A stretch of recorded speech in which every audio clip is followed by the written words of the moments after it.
This is 50 Midnight Monster Stories for Kids, Horror and Magical Stories Bundle.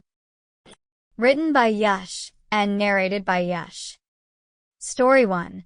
The Whispering Tent at Shadow Lake. Emma had been looking forward to Camp Wildwood for months, but as she stood at the edge of Shadow Lake on her first evening, something felt different. The other campers were already settling into their colorful tents around the shore, but Emma's tent, the last one available, sat alone near the old wooden dock where the lake water looked almost black.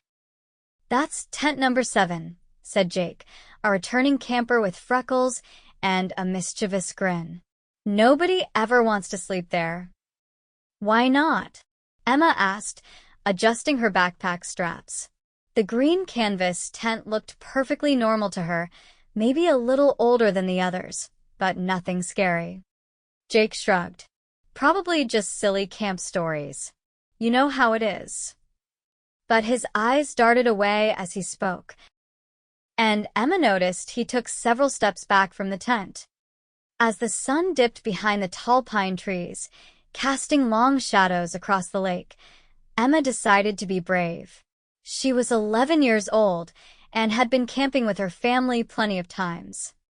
A tent was just a tent, and she wasn't going to let camp rumors ruin her first night. She unrolled her sleeping bag inside the tent and arranged her flashlight, book, and water bottle within reach.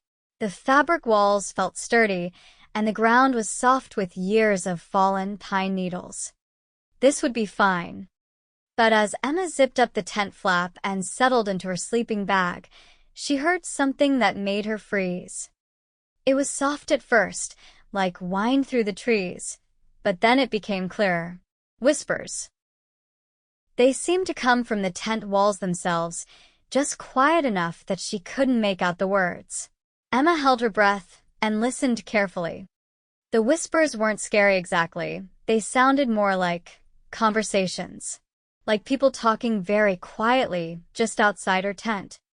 "Hello," Emma called softly. "Is someone there?" The whispers stopped immediately.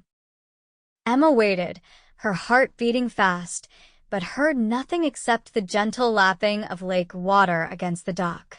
Maybe it had been other campers walking by or counselors doing their nightly check. She pulled her sleeping bag up to her chin and tried to relax. But 20 minutes later, the whispers started again. This time, Emma was ready. She grabbed her flashlight and slowly unzipped a corner of the tent flap to peek outside. The campsite was quiet and still. Every other tent glowed softly with flashlights or lanterns, but no one was walking around. The whispers definitely weren't coming from outside. They were coming from inside the tent walls. Emma's hands shook slightly as she ran her flashlight beam along the green canvas. The whispers seemed to follow the light, always just ahead of where she was looking. And now, if she listened very carefully, she could almost make out words. "Lost," whispered the tent. "So long. Help us." Emma's mouth went dry. Every logical part of her brain said this was impossible. Tents didn't whisper. But she could hear it as clearly as she heard her own breathing. Instead of screaming or running to the counselors, Emma surprised herself by speaking directly to the tent. "Who are you?" she whispered back.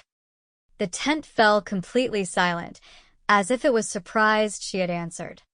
Then, very softly, "Campers like you from long ago." Emma's fear began to change into curiosity. "What happened to you?" "Got lost in the woods during the big storm 15 years ago, found our way back to camp, but everyone was gone."